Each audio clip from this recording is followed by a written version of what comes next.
My name is Rachel Anderson, and I'm 31 years old. 3 years ago, after landing my dream promotion at a top tech company in Seattle, I started sending my parents $5,000 every month. I was so proud to finally give back to them after all their sacrifices. Last month, during what should have been a heartwarming visit home, a single phone notification changed everything. I never imagined my generosity would lead to such betrayal. Where are you watching from today? Let me know in the comments below. If family money drama hits close to home, hit that like button and subscribe.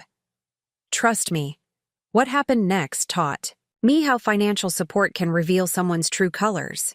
I grew up in Westbrook, a small Midwestern town where most families lived paycheck to paycheck.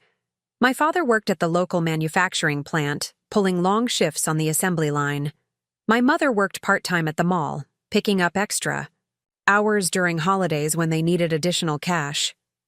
Our house was small but comfortable, though I remember the constant worry about bills that seemed to hang in the air like a permanent fixture. Some of my earliest memories involve sitting quietly at the kitchen table while my parents spread out bills, calculator in hand, whispering about which payments could wait another month. They would huddle together under the yellow kitchen light, their faces tense as they moved coins and small bills between piles. I remember once asking why they looked so worried, and my father forcing a smile, saying, "Just grown-up math, Rach." School became my refuge. Numbers made sense to me in a way that the chaotic financial situation at home never did. By third grade, my teachers recognized my aptitude for mathematics and science.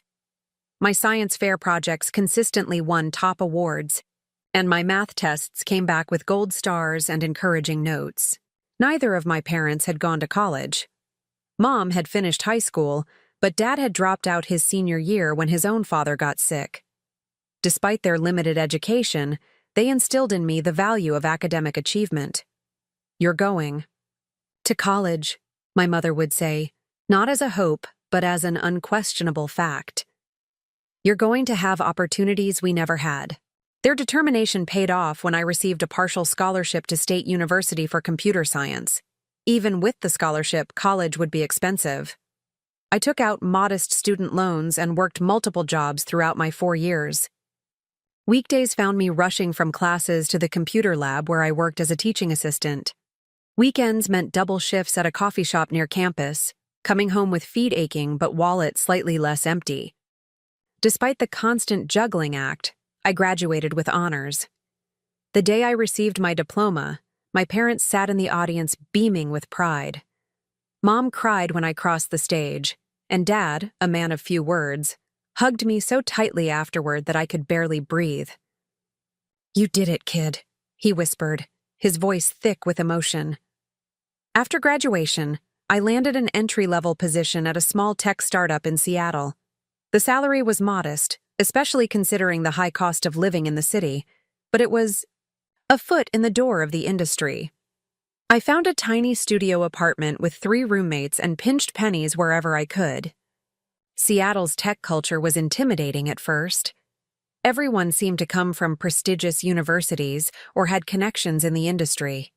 I felt like an outsider with my state school degree and Midwestern accent. During those early years, I called my parents every Sunday without fail. Each call ended the same way, with Mom asking if I needed any money and me assuring her I was fine, even when my bank account was dangerously close to zero. I made a promise to myself during one particularly difficult month when I had to choose between paying my phone bill and buying groceries. Someday, when I made it, I would make sure my parents never worried about money again.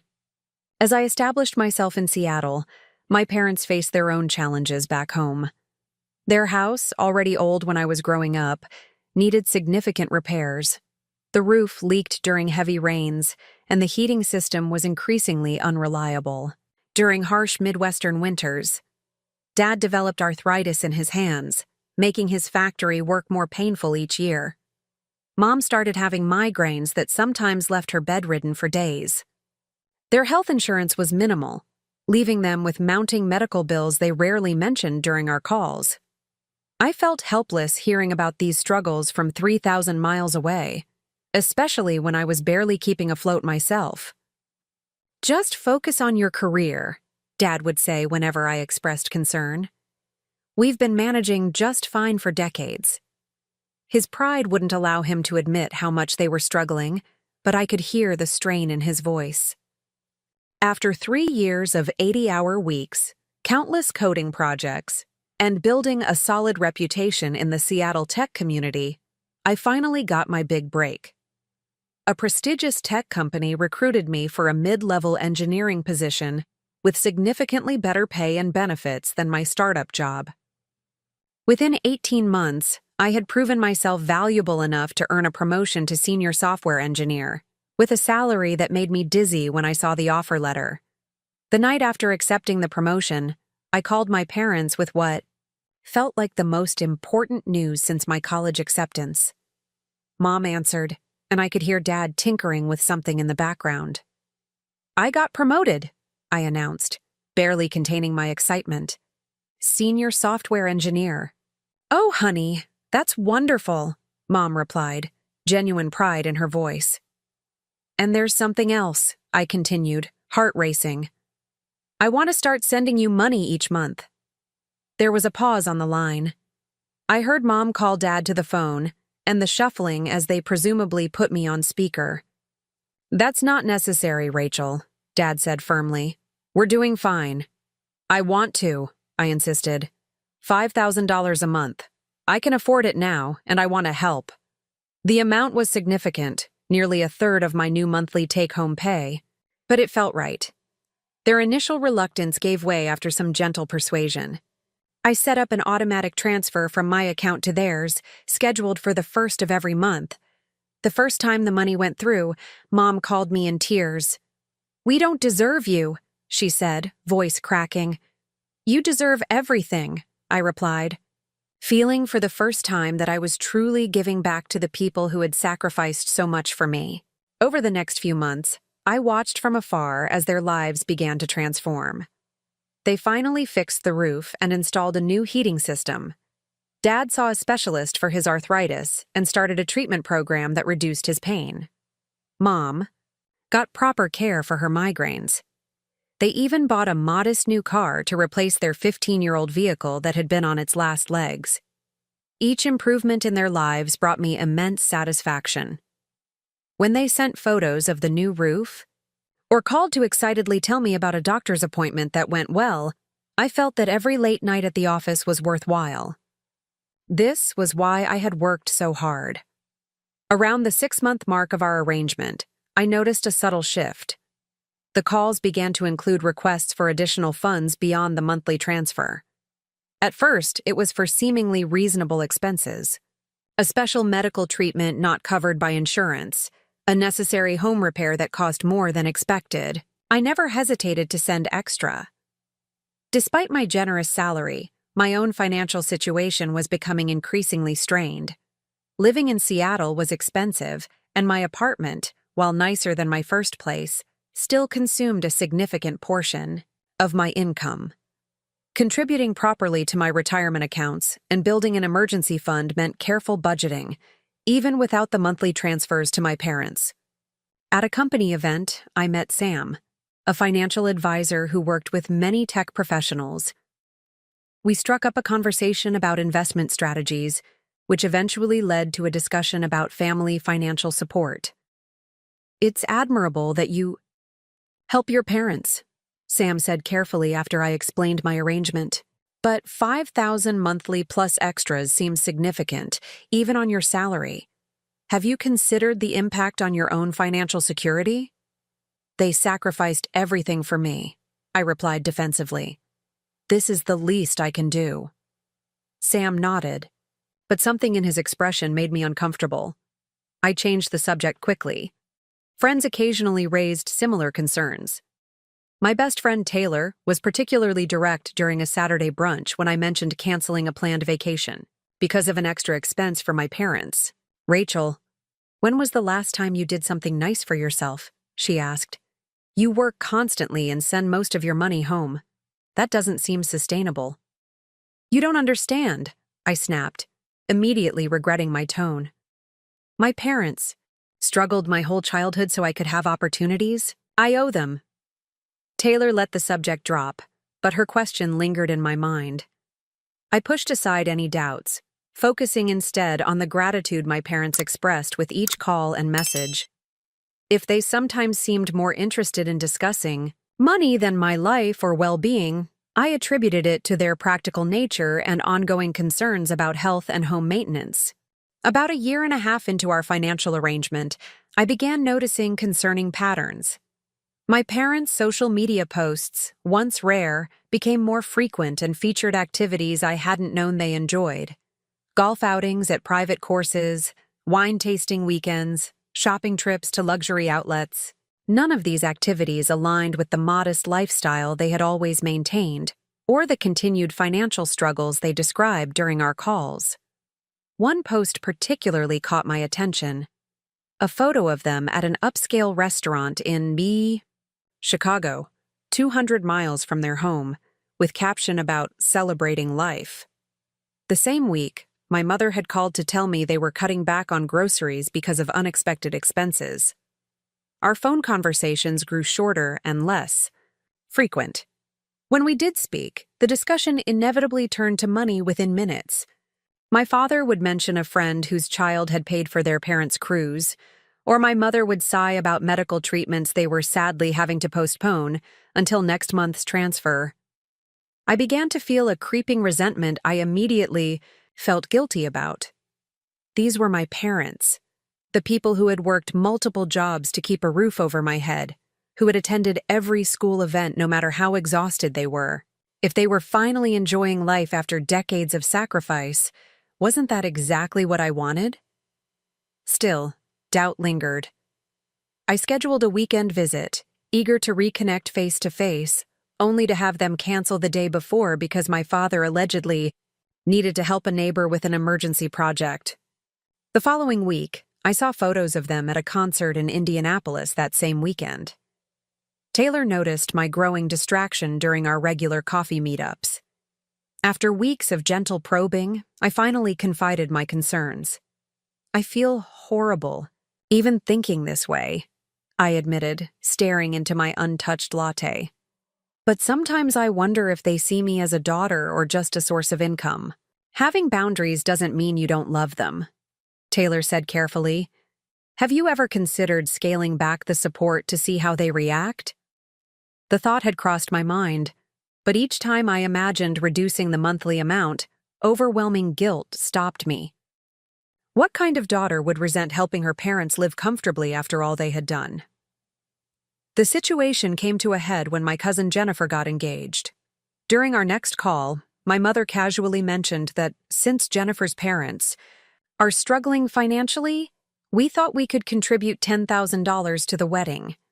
We told them our successful daughter would be happy to help family. I was speechless. They had committed my money without asking, to cousins I barely knew anymore. I wish you had discussed this with me first, I said carefully. Well, we didn't think it would be an issue, my mother replied, her voice cooling noticeably. You've never had a problem being generous before. The conversation ended awkwardly, and I felt physically ill afterward. That night, I barely slept, my thoughts racing between guilt, anger, and confusion.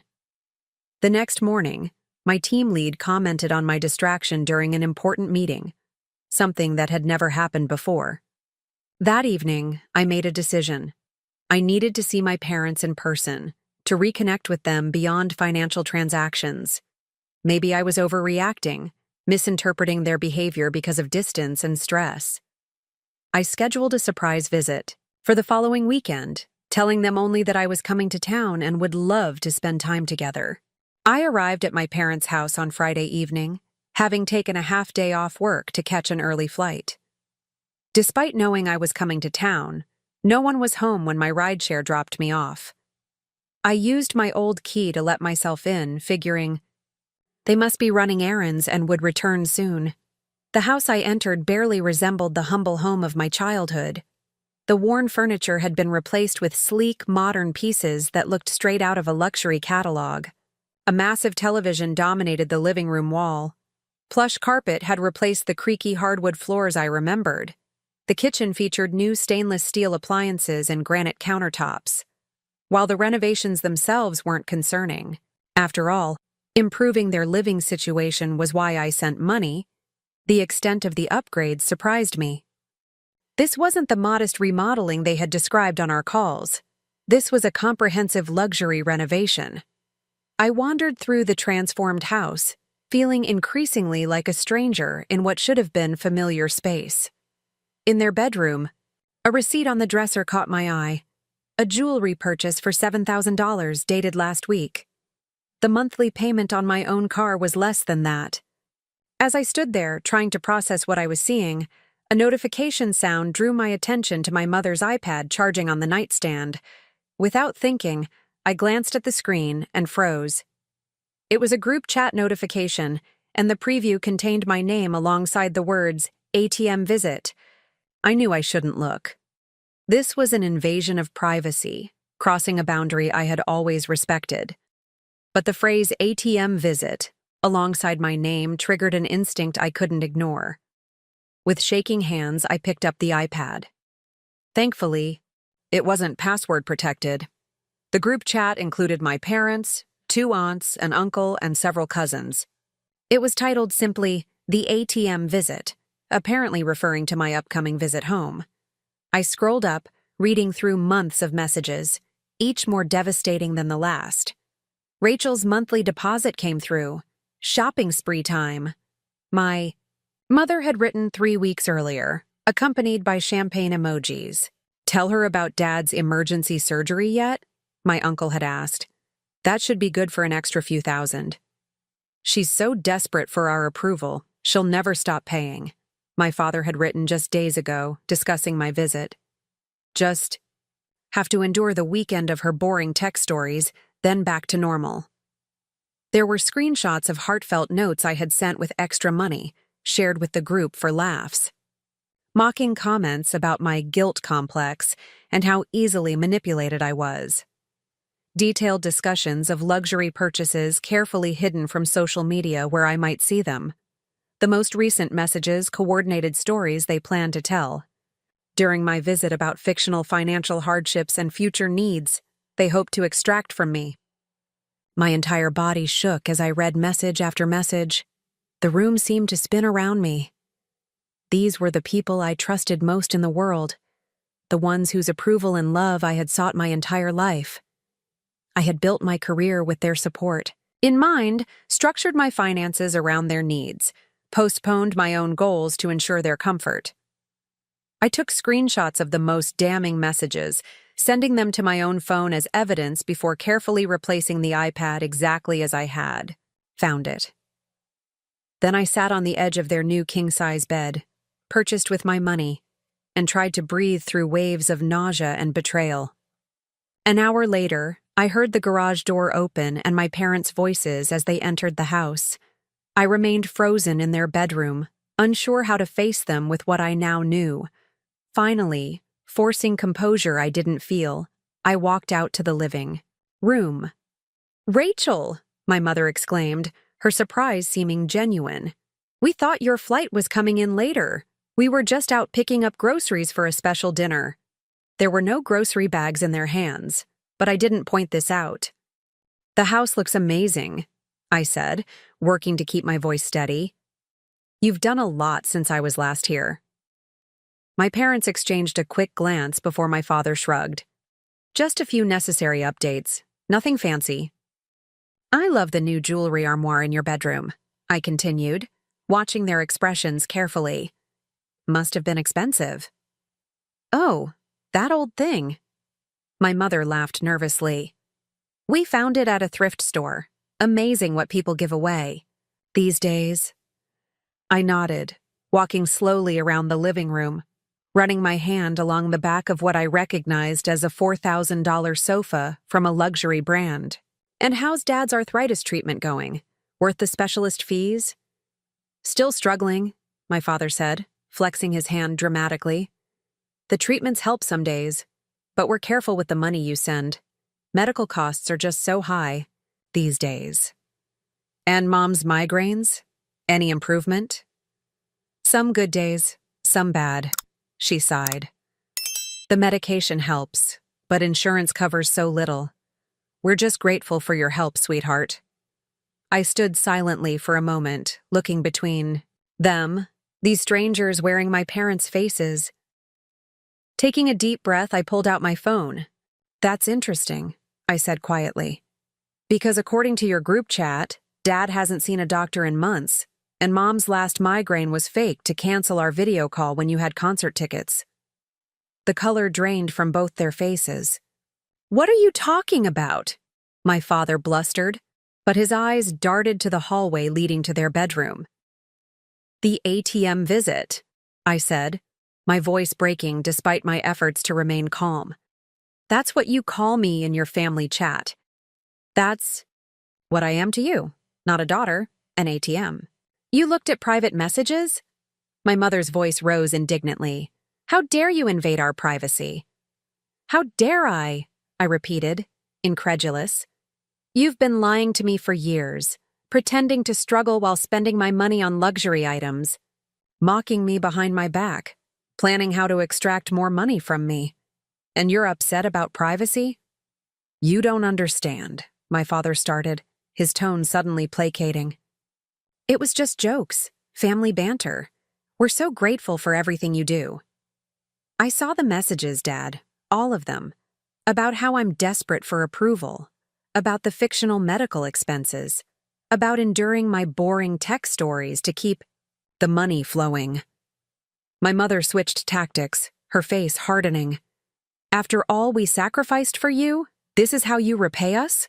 By spying and making accusations? We raised you, fed you, clothed you. You owe us. I owe you? The words hit like physical blows. I've sent you over $180,000 in the past 3 years. I've postponed my own life goals to support you. And this is how you see me? You're overreacting, my father said dismissively. Every family talks about each other. You're taking things out of context because you're tired from your flight. The context is pretty clear when you call me an ATM, I replied, my voice steady now as shock gave way to cold anger. When you plan which lies to tell me next. When you share my personal messages for the family to laugh at. I grabbed my overnight bag, still packed since I had never made it to the guest room. Rachel, wait, my mother called as I headed for the door. Let's talk about this like adults. I've been waiting to have an adult conversation with you for years, I replied. But it turns out I've just been talking to a pair of con artists who happen to share my DNA. You ungrateful little... My father started, his facade cracking to reveal raw anger. I'll be staying at the Marriott tonight, I interrupted. I have a flight back to Seattle tomorrow. Don't contact me until you're ready to have an honest conversation about what's happened. I walked out to the sound of my mother calling my name and my father cursing. The Uber I ordered took 15 excruciating minutes to arrive, during which I stood at the end of the driveway, ignoring my parents, alternating pleas and accusations from the front door. At the hotel, the full weight of what had happened finally hit me. I sat in my car in the parking lot for nearly an hour, alternating between sobbing and staring blankly ahead. Eventually, I called Taylor. They were using me, I managed to say, when she answered. All this time, the whole family was in on it. Taylor listened as I poured out the whole story, offering quiet support without judgment. I'm so sorry, Rachel, she said when I finished. What they did is emotional and financial. Abuse, plain and simple. I barely slept that night, replaying years of interactions with my parents through this new lens of betrayal. How many health concerns had been fabricated? How many house repairs had been exaggerated or entirely fictional? How long had they been laughing at my gullibility while living in luxury on my dime? Morning brought no clarity, only exhaustion and a hollow feeling in my chest. As I mechanically packed my overnight bag, my phone pinged with a banking notification. Automatic transfer of $5,000 to account ending in 4872, scheduled for tomorrow. The monthly payment to my parents was about to process. I canceled the automatic transfer immediately, then blocked my parents' numbers and email addresses. The flight back to Seattle passed in a fog, and I barely remembered the journey from the airport to my apartment. Once home, I called my manager and requested a week of personal leave, something I had never done before despite having months of unused vacation time. "Everything okay?" she asked, concern evident in her voice. "Family emergency," I replied, the irony of the phrase not lost on me. "I need some time to sort things out." The next day, I contacted Sam, the financial advisor I had met at the company event. He agreed to meet on short notice, and I arrived at his office clutching a folder containing records of every payment I had made to my parents over the past 3 years. "I've been sending my parents $5,000 monthly plus extras," I explained, trying to maintain professional composure. "I need to understand the damage to my financial health." Sam reviewed the documents without judgment, then pulled up a financial model on his computer. "You've sent approximately $190,000 total," he confirmed. "That's significant, especially considering the opportunity cost." Opportunity cost? "What this money could have been doing if invested or saved," he explained gently. "Based on your income, you've been sacrificing proper retirement contributions and emergency savings to make these transfers." The numbers were sobering. My retirement accounts were significantly underfunded. My emergency fund would cover barely 2 months of expenses if I lost my job. Most concerning, I had almost nothing saved toward the down payment on a home, a goal I had mentioned to Sam during our first meeting. "The good news," Sam said, noting my expression, "is that you're young and have a strong income.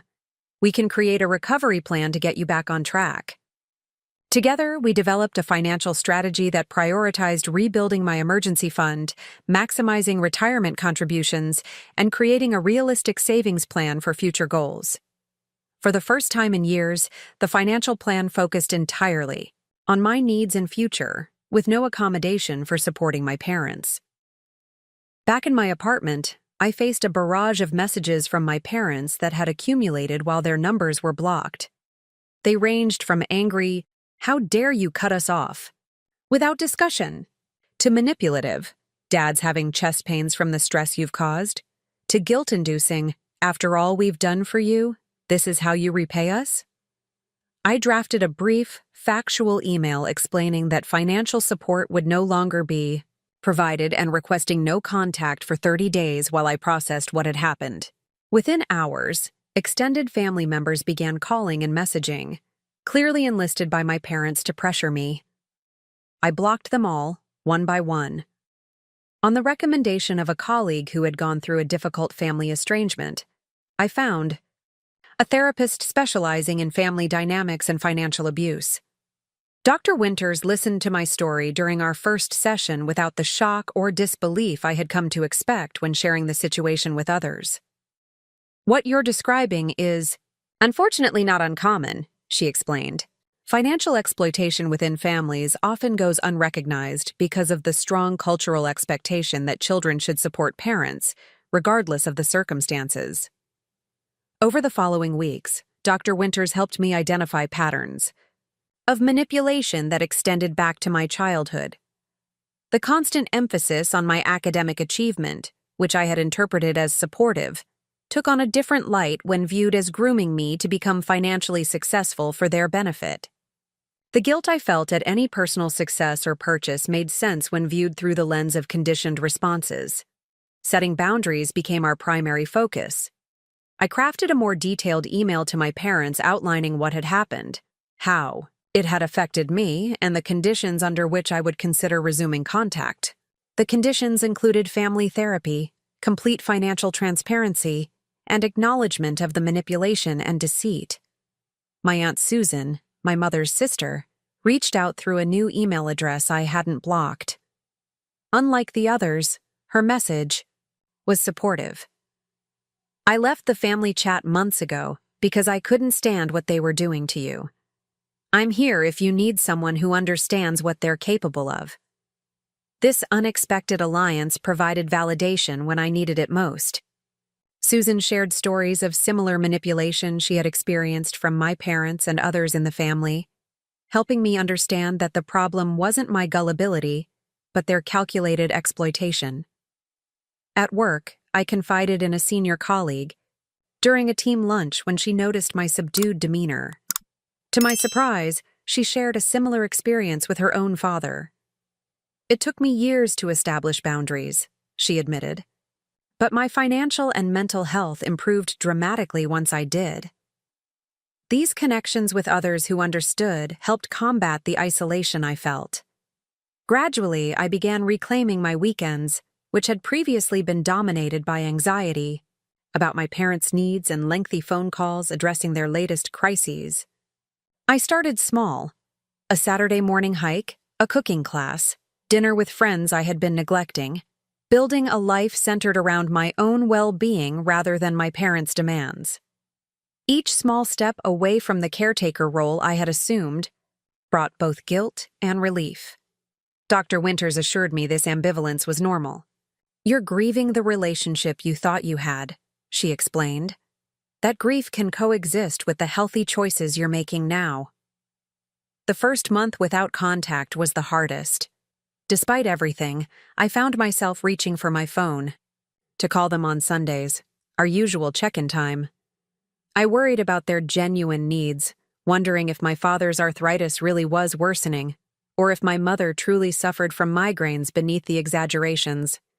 But as weeks passed, the fog of guilt began to lift, replaced by a growing sense of autonomy I hadn't experienced since college. I recognized how much of my identity had been wrapped up in being the dutiful daughter, the provider, the fixer of problems. Without that role, I had space to rediscover who Rachel Anderson actually was and what she wanted from life.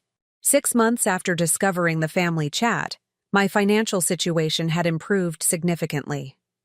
Following Sam's plan, I had rebuilt my emergency fund and was making maximum contributions to my retirement accounts.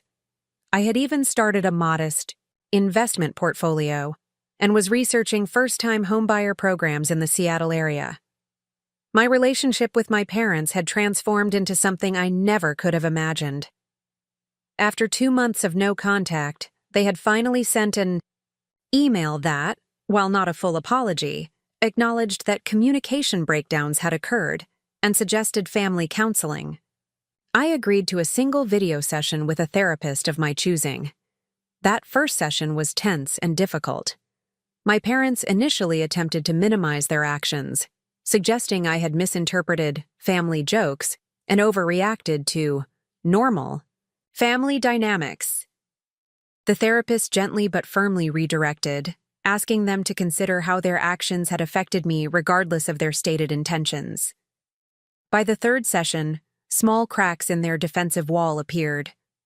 My mother admitted that the luxury purchases had been perhaps excessive, given the pretense of financial struggle. My father acknowledged that the group chat comments were inappropriate and hurtful. Neither offered a full apology for the deliberate deception, but it was progress. Over time, we established a new relationship with clear boundaries. I agreed to help with legitimate medical expenses, verified directly with their healthcare providers. I established a modest monthly contribution to their actual needs, a fraction of what I had previously sent, deposited into an account that required documentation for withdrawals. My parents initially resisted these structured arrangements, but the alternative, no financial support at all, eventually led them to accept the new terms. Our communication became more limited, but also more genuine. Without the financial why, manipulation at its center, we slowly began rebuilding something resembling a healthy parent-child relationship. Therapy helped me understand the generational patterns at play. My parents had grown up in poverty themselves, with parents who viewed children as economic assets rather than individuals with their own needs and dreams. They had replicated this dynamic with me, albeit in a more sophisticated form. Understanding this context didn't excuse their behavior, but helped me process it without internalizing their treatment as a reflection of my worth. As my perspective shifted, so did my approach to all relationships. I became more attentive to dynamics of giving and taking, more aware of subtle manipulation, and more confident in expressing my own needs. Friends commented on the change, noting that I seemed more present and authentic in our interactions. My professional life flourished as the constant drain of worry about my parents subsided.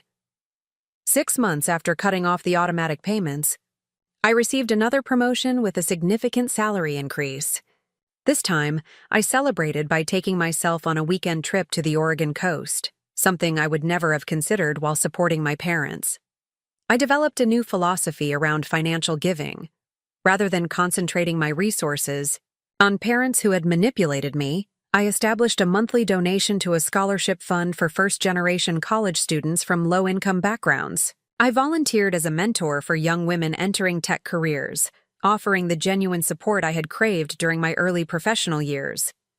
During a particularly meaningful therapy session, Dr. Winters asked what I had learned from the experience that I would want to share with others in similar situations. "I've learned that true love can't be bought or sold," I responded after careful consideration. "Real family supports your growth, not just your wallet. Generosity should be met with gratitude, not entitlement. And most importantly, setting boundaries isn't selfish. It's necessary for authentic relationships." This perspective transformed my approach to my parents and all relationships. I recognized that by allowing myself to be exploited, I had enabled harmful behavior rather than helping. True support meant encouraging independence and growth, not fostering dependence and entitlement.